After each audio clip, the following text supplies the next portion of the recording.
Okay, I got a Whirlpool top load washing machine in. Got this in last night. Homeowners really tore this thing up, but we'll get it going back again. It looks like they tried to take it apart and didn't put it back together. Anyways, they said it doesn't agitate, so we're going to see what's going on.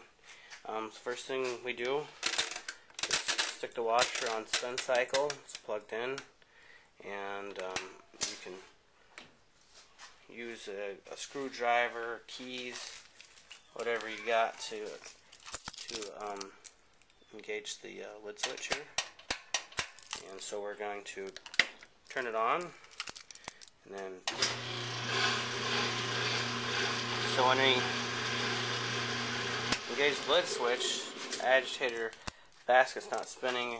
We aren't getting anything going. So my first thought is probably the motor coupling that's broke, which is like for me $5 part, and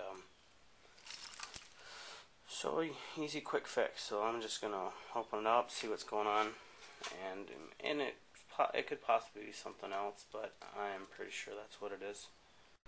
Okay, to open up this washer, we remove these corner panel pieces just by popping them back like this, and then just carefully remove the front without breaking that little piece off. And then we have, this one has screws. This is Kenmore 90 series, by the way, but it has screws right here in the front. So a Phillips screwdriver, unscrew those, and then we can take the control panel off. And usually the control panel has these little plastic deals right here that kind of act as hinges, but unfortunately these previous homeowner kind of tore them up, and so we don't have that option, so we'll just pop it right off. No big deal though. And I'll see if I have some extra ones laying around, put those back in, and maybe we'll have this piece so I don't have to try to bend it back into shape. So we'll see.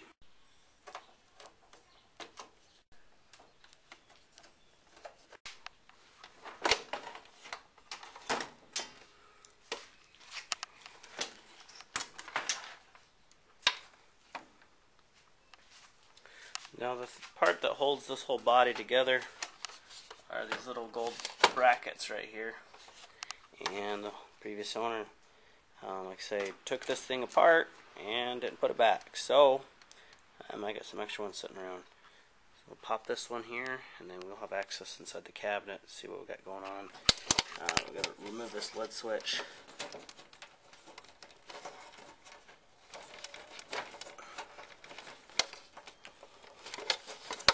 Plastic piece right here. Just gotta pull up on it, pull that out, and we can so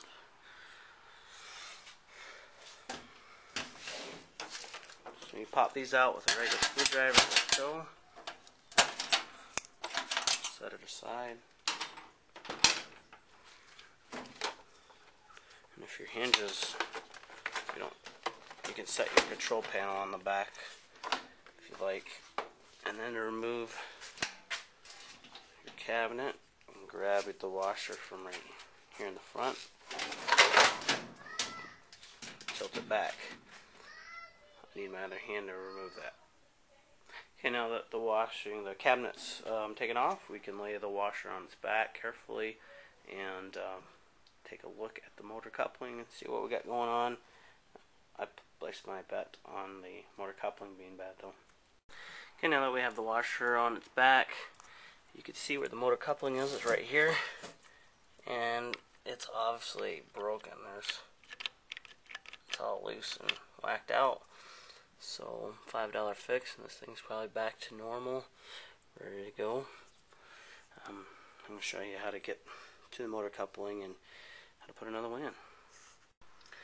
Okay, now to get to the motor coupling, first we're going to pop off the pump by popping off these brackets here. I'm using your hands.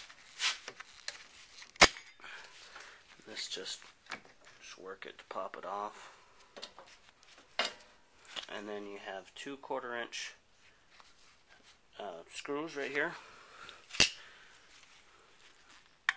I'm just going to loosen these.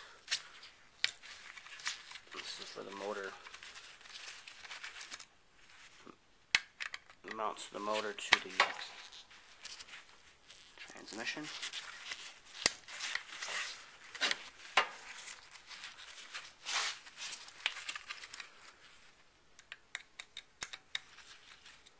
Okay, and then after we get these two unscrewed, we're going to pop off these. And you can use a regular screwdriver just to poke in there. Sometimes most of the time actually you're not able to get in there. This bracket's actually broken. I'll have to replace this bracket. I got extra ones hanging around.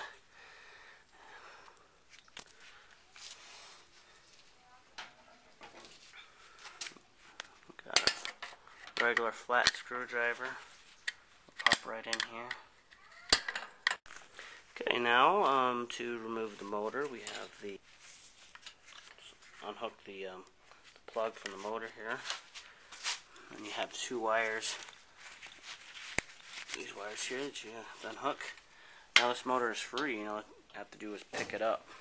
So here's the shot motor coupling. It's broken in pieces, so it's not going to allow the motor to turn the transmission. It's not going to do anything. See, it's pretty whacked out. So just replace this, and if this is worn out, if you ever get them where they're stuck on here, just use a flathead screwdriver to pop them out, and then now you can stick the motor coupling on there, and we're ready to go.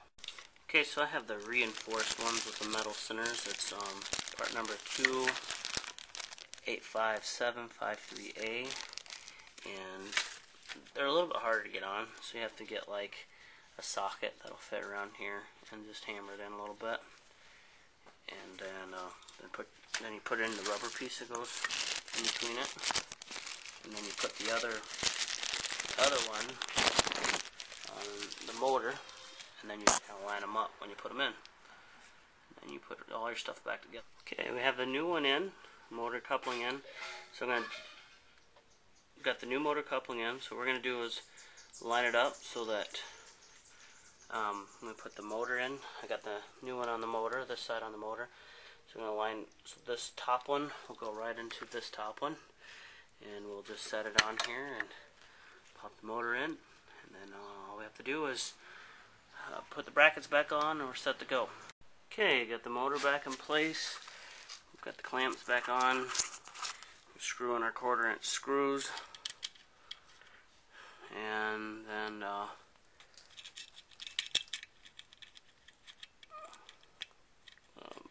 motor terminal, plug the motor terminal back in, and that too, and then put the pump back on. We'll take it for a test spin. Okay, the easy way to get the pump back on is to put your clips, set them in there. Basically they go in sideways, turn them, you can set them like that.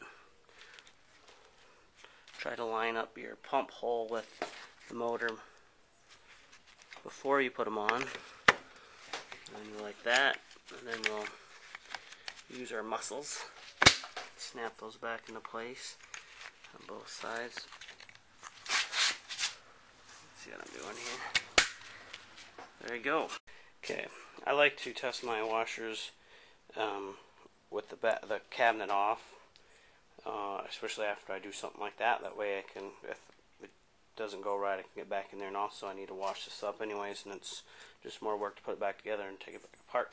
So I made my own makeshift lid switch, and basically this is an old lid switch that I took apart, cut it off, and I'm just completing the circuit with these two wires here. Just make sure that it doesn't touch the metal there, and you'll be okay. And I really need to get either the solder together or crimped together or something. But and then you have your ground. You just need to get it grounded on some metal somewhere, and then you just got to be on there. And then we plug it in. Make sure these two are twisted together. I'm going to twist that up here in a second. We plug it in, and then we put it in spin cycle and see what happens. Okay, put it in spin cycle. There it goes. It works. A simple $5 fix this washer.